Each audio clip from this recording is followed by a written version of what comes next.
Taib. Taib itu terkenal dengan negara yang subur. Nabi kita pernah berdakwah ke negeri Taib, tetapi dia dilempari dengan batu, dilempari dengan kotoran unta dan lain sebagainya. Kita ingat sejarah itu kan.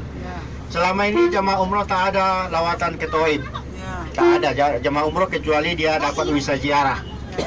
Tetapi untuk tahun ini mana tahu di antara kita kalau mencukupi jumlahnya, kita boleh pergi ke Taib, tetapi dia adalah lawatan ekstra dan tambang dia pun memang mahal sangat.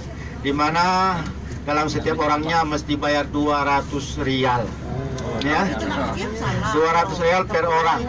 Kenapa mahal sangat? Yang pertama kita mesti ambil surat kelulusan daripada kerajaan Arab Saudi, di mana kita juga mesti bayar bas dan juga kita mesti makan di Taib. Untuk biaya makan juga lah. Jadi makanya agak mahal dia. Tapi mana tahu di antara kita ada yang nak pergi, boleh bagi tahu saya awal-awal, sebab kita akan join nanti dengan grup-grup yang lain. Kalaupun mencukupi lah, kalau tak cukup, pasalah kita cancel kan. Tuan-tuan dan puan-puan yang dimuliakan Allah, itulah negeri yang pertama yang sangat subur di Arab Saudi ini. Kemudian yang paling subur yang kedua itulah dia kawasan Madinatul Munawwarah ini, di mana Madinah terkenal dengan kurmanya. Kurang lebih dalam 40 sampai 45 jenis kurma yang ada di Madinatul Munawwarah. Akan tetapi kurma yang selalu dicari oleh para jamaah kita hanya beberapa macam saja, termasuk diantaranya kurma ajwa. Kurma Jawa itu bentuk dia bulat, warna dia hitam, dan juga ada garis-garis putih di kulit dia. Itulah dia kurma Jawa dan kurma Nabi. Sesiapa yang memakan kurma Nabi setiap paginya dengan 7 biji, maka dia akan terhindar daripada penyakit sihir dan juga dia akan terhindar daripada racun. Ya, jadi itulah kelebihan daripada Ajwa ini. Jadi mana tahu di antara kita ada saudara yang kena sihir, kena guna-guna ilmu hitam, bagi dia makan kurma Jawa 7 biji setiap pagi, insya Allah sihir akan hilang sendiri. Ya. Kemudian tuan-tuan dan puan-puan, harga dia pun cukup mahal sebab dia kualiti paling baik ataupun kualiti yang selalu dicari oleh para jemaah kita. Jadi macam-macam daripada 50 sampai 150 per kilonya. Jadi terpulang pada kualiti dia ya. Jadi kalau kualiti dia rendah mungkin dia murah 50, bahkan mungkin ada yang 40. Tetapi terpulang pada kualiti dia lah. Kemudian tuan-tuan dan puan-puan yang dimuliakan Allah, ada pula yang namanya kurma ambar. Kurma ambar itu dia kualiti nomor 2 lah. Dia agak panjang, lonjong-lonjong, agak besar ya. Bentuknya agak merah, dan katanya kurma ini adalah kurma yang sangat elok untuk kita makan, terlebih-lebih kita nak bekerja berat, kita nak buat sai, toap sai. Kalau kita makan kurma ambar, insya Allah tenaga kita akan bertambah. Kemudian juga ada yang namanya kurma sukari. Kurma apa nama dia? Kurma sukari ataupun juga kurma lelaki. Kenapa disebut kurma lelaki? Sebab bagi seorang lelaki kalau datang ke sini, dia tak bawa bini, jangan coba-coba makan. Katanya macam itulah kata orang. Kalau nak beli, boleh nanti tanya kurma sukari. Ya. Boleh beli, tapi nanti makannya ke Malaysia. Kemudian tuan-tuan dan puan-puan, ada pula yang namanya kurma lubana. Lubana itu dia kecil-kecil, agak panjang, dia agak putih, dia keras, agak keras dia. Tapi dia mesti di blender, dicampur dengan susu cair, barulah diminum. Ini bagus katanya untuk wanita ataupun perempuan yang nak 70 tahun, umur 70 tahun menjadi 17 tahun. Katanya untuk awet muda lah kan. Itu namanya kurma lubana ya. Oke. Jadi itu pulang para tuan-tuan dan puan-puan. Jadi insya Allah hari ini kita akan pergi ke ladang kurma. Kemudian juga insya Allah last nanti kita akan pergi ke pasar kurma. Kalau ada yang bertanya dengan saya, Ustadz mana lebih mahal?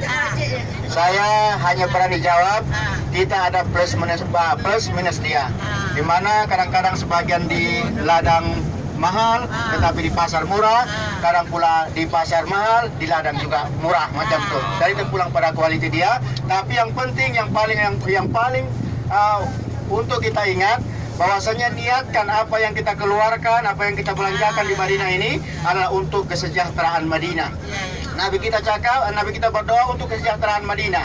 Sesiapa yang berniat mensejahterakan Madinah, maka dia termasuk amal ibadah. Kita berpahala. Di samping kita mendapatkan barang dan juga kita mendapatkan pahala daripada Allah Subhanahu wa taala. Jadi setiap kita beli, kita belanja, niatkan untuk mensejahterakan Madinah. Mensejahterakan orang Madinah.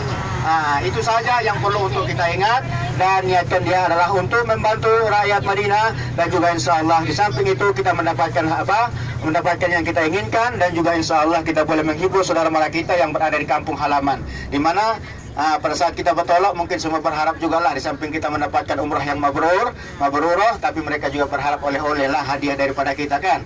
Jangan pula nanti dapat umrah yang mabrur tapi balik masyarakat pula kecewa dikarenakan apa? Tak ada buah tangan daripada kita. Tuan-tuan dan puan-puan yang dimuliakan Allah, sebelum sampai nanti di pasar kurma, di ladang kurma, para tuan-tuan dan puan-puan boleh untuk menjamu selera. Nak makan berapa banyak pun boleh, insya Allah halal.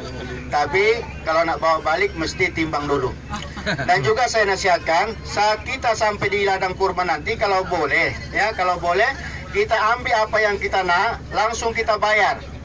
Langsung kita bayar. Jangan pergi jalan-jalan dulu, jangan pergi tangkap gambar dulu, sebab nanti di sana akan jam. Makin lama orang bas akan semakin datang, sehingga membuat kita susah nanti untuk bayar. Jadi kalau saya nasihatkan, kalau memang ada rancangan nak beli dulu. Selepas itu kalau tangkap gambar boleh, nak minum sai ataupun juga teh Arab juga biasanya di belakang juga ada free. Pulang pada tuan-tuan dan puan-puan. Saya harapkan nanti jangan sampai dikarenakan karena jam sangat nak bayar sehingga kita lama di ladang kurma, sehingga kita akan lambat nanti insya Allah. Jadi kita usahakan, kita ini saya rasa masih termasuk orang yang di awal. Alhamdulillah. Selagi sepi tak ramai, kita cepat-cepat ambil dan kita bayar, kita selesai, barulah kita boleh mungkin relax ataupun juga tangkap gambar dan lain sebagainya. Kemudian para jemaah sekalian yang dimuliakan Allah Subhanahu wa taala. Jadi niatkan saja ya, sebab seperti yang saya cakap tadi, niatkan dia untuk mensejahterakan Madinah. Kemudian mungkin kita boleh belanja di sini sebagian dan juga di pasar juga nanti sebagian, sebab kita juga akan pergi ke pasar insya Allah. Tapi kurma yang dijual insya Allah itu sama saja, berasal daripada kebun Madinah ataupun ladang Madinah. Tuan-tuan dan puan-puan yang dimuliakan Allah, sebelum kita sampai di kebun ataupun juga di ladang kurma, saya nak sampaikan maklumat. Boleh tak? Yang pertama untuk program kita esok, di mana insya Allah pada pukul 7.30 pagi kita ada majlis ceramah yang bertajuk Fadilah Tanah Haram Madinah, dan juga baca Yasin, tahtim dan tahlilnya, dan akan kita buat insya Allah di Hotel Mawaddah Al-Waha, bukan di Mawaddah Sofwa ya. Kita buat di Mawaddah Al-Waha, di mana kita harapkan pada pukul 7 suku kita semua sudah berkumpul di lobi hotel, dan saya akan bawa kita ke Mawaddah Al-Waha ya.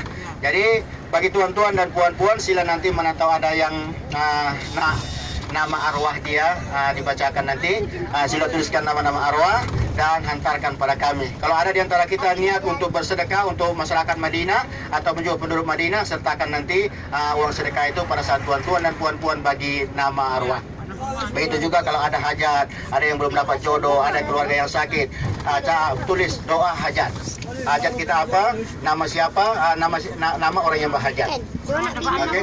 Boleh. Belum dapat anak juga boleh. Ya, tuliskan hajat, dan juga seperti yang saya bilang tadi, kalau ada sedekah boleh disertakan pada saat itu. Kemudian tuan-tuan dan puan-puan, kita telah sampai di ladang kurma. Ya, kita telah sampai di ladang kurma. Pada tuan-tuan dan puan-puan, tengok ada pokok kurma yang ada di sebelah kiri kita. Itulah dia pokok kurma, dan kita semua dipersilakan untuk turun. Dan saya nak tahu berapa lama kira-kira kita duduk kat sini. Berapa lama? Dalam 45 menit. Boleh. Setengah jam lah. Setengah jam lah, 15 minit. Okey. Yang saya harap ini saja. Kita tak payahlah buat time ya.